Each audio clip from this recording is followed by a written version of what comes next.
เอเลียดแอนเดอร์สันนายมีใจให้แมนเชสเตอร์ยูไนเต็ดใช่ไหมซึ่งหลังจบเกมเจ้าตัวได้โพสต์รูปคู่กับคอบบี้ไมนูสงสัยอยากใส่เสื้อใหม่ฟอเรสต์เวอร์ชัน2ของแมนเชสเตอร์ยูไนเต็ดในฤดูกาลหน้า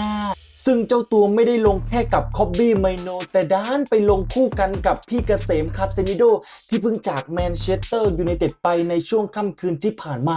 นายอยากมาเป็นตัวแทนพี่เกษมฤดูกาลหน้าใช่ไหมคาลิกเอาแน่นอนซึ่งอย่างที่ทุกคนรู้กันดีนะครับว่าเอเลียดกับคอบบี้ไมนูเคยเล่นด้วยกันมาแล้ว1 ครั้งที่ทีมชาติอังกฤษและปรากฏว่า2 คนนี้แบกกลางของอังกฤษเงียบกิ๊บเอาซะอยู่หมัด